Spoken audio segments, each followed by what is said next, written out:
Բաղդասարյան, կատարեցիք ձեր քաղաքացիական պարտքը, ընդհանուր առմամբ ինչպես եք գնահատում մինչ այս տեղի ունեցող զարգացումներ, արդյոք քաղաքացիական պայմանագիրը արձանագրել է որոշակի խախտումներ, թե ոչ, պատկերը ինչպես։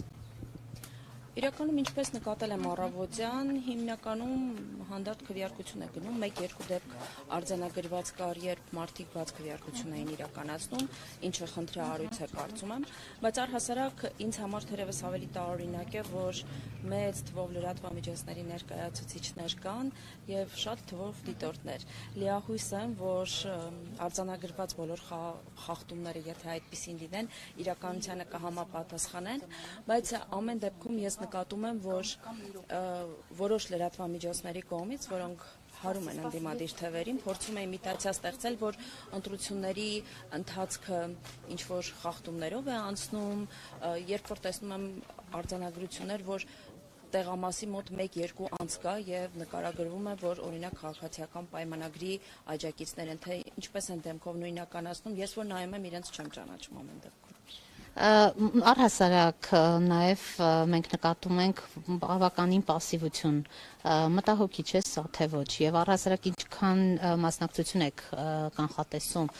գյումրեցիների, որովհետեւ օրինակ Երևանի դեպքում մենք շուրջ 71% ունենք, որոնք չեն մասնակցում։ Ես կարծում եմ, որ մասնակցությունը շատ բարձր չի լինելու, եթե մենք նայենք 2021 թվականի ցուցանիշները, Գյումրիում շուրջ 26,000 ընտրող է մասնակցել։ Ազգային ժողովի ընտրությունների ժամանակ, եթե չեմ սխալվում, այդ թիվը շուրջ 45,000 էր։ Իմ ենթադրություններով, չնայած այսպիսի երևույթները ենթադրություն կամ կանխատեսում չի սիրում, բայց շուրջ 30-ից 35,000 ոչ ավելի։ Բացառում եք, որ ընդհանրապես որևէ կերպ հնարավոր չի լինելու կոալիցիաներ կազմել եւ ոչ թե երկրորդ փուլ, որովհետեւ այդ որպես այդպեսին չի լինելու, այլ նոր ընտրություններ։ Ես հիմա էլ եմ տեսնում, որ ընդդիմադիր տեխնացուները այդ մասին բաց հայտարարում են, բայց քանի որ ինչպես նախորդ օրը, այդպես էլ այսօր որևէ քարոզչական դիտարկումներ չի կարելի իրականացնել, ես զերծ կմնամ։ Թեև նկատենք, որ եւ նախորդին եւ այսօր շատ ընդդիմադիրների կողմից դա խախտվում է եւ ակտիվ քարոզչություն է իրականացվում։ Տիկին Բաղդասարյան հայտնի է հայ-ադրբեջանական խաղաղության պայմանագրի տեքստը համաձայնեցվել է, արդյոք ադրբեջանական կողմից նորություն կա, որևէ արձագանք կա Երևանի կոչին համապատասխան։ Ես վստահեցնում եմ, որ խաղաղության պայմանագիրը որևէ առնչություն չունի Գյումրու դիմ ընտրություններին եւ քանի որ ես արձակուրդում եմ, թույլ տվեք այդ հարցերին չպատասխանել, շնորհակալ։ Մի հարց էլ էլի Սարիկ Մինասյանի հետ կապված, նշենք, որ նա Եկեք էս կողմելի։ ասում մենք ենք հաղթելու, օրինակ։ Բայց նորմալ է, բոլոր տեխնատուներն կարող են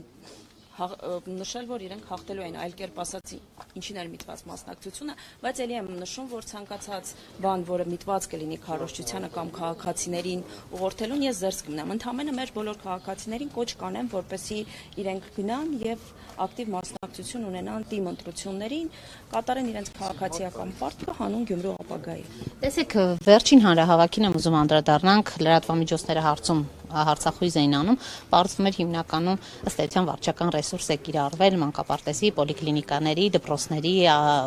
կոլեկտիվներն էին եւ նաեւ ոչ միայն գյումրեցիներ էին, այլ նաեւ տարբեր համայնքներից եք բերել, ինչ։ Սիրանուշ ջան, մարդ բերել արտահայտությունը բնորոշ է նախկին իշխանական ռեժիմին։ Ես կարծում եմ, որ 2018-ից հետո քաղաքացին բերվելու խնդիր չունի։ Այո, ես չեմ ժխտում եւ եղել են մեր աջակիցները տարբեր համայնքներից, ինչը բնականon է։ Այո, եղել են մարդիկ նաև պետական կառույցներից, եթե մեր նախընտրական ցուցակը նայեք, կան անհատներ, որոնք տարբեր պետական կառույցներ են ղեկավարում եւ բարձ է, որ իրենց կոլեկտիվից կունենան 1-2 աջակիցներ։ Բայց ես ուզում եմ որպես հմուտ լրագրողներ, իսկ ներկաները բոլորն էլ հմուտ լրագրողներն են, ես առաջարկում եմ դիտել կադրերը։ Այն դեպքում, երբ մարդիկ հարկադրված գալիս են միտինգների, նրանք այդ այսպես ասած տրամադրությունը կամ էմոցիան կամ վայբը չունեն։ Իսկ ես որպես մարդ, ով խոսել է բեմից, այդ տրամադրությունը զգացել եմ։ Եվ գիտեք, կարծում եմ արդեն վաղուց անցյալում է այն ժամանակը, երբ մարդուն Հայաստանի Հանրապետության քաղաքացուն կարելի է ինչ-որ բանում հարկադրել կամ պարտադրել։ Այդպես որոշեցին խմբավորվեն հասնեն Գյումրի, հա, տարբեր տեղերից շատ էին էլի, այնպես չի որ 1-2 հոգի։ Տեսեք, մենք ունենք կուսակցական համայնքի ղեկավարներ։ որոնք բնականաբար վարչական ղեկավարներ են նշանակում, շատ դեպքերում էլի կուսակցության անդամների։ Ինչն է այստեղ զարմանալու։ Ավելին ասեմ, օրինակ ես այս պահին գիտեք Երևանում եմ բնակում, բայց շուրջ 15 օր արձակուրդում եմ եւ այստեղ եմ։ Կարող եք ասեք, որ գործուղվել է այստեղ, որտեղ գրանցումս Գյումրիում է, ընտանիքս ապրում է Գյումրիում, այնպես որ այնտեղ մարդիկ կային, ում նշվել են, բայց վերջին օրերին իրենք այս կամ այն կերպ եղել են Գյումրիում եւ օրինակ ներգրավված են եղել PR աշխատանքներում, քարոզչական աշխատանքներում, ինչը նորմալ է, բնականon է։ Եվ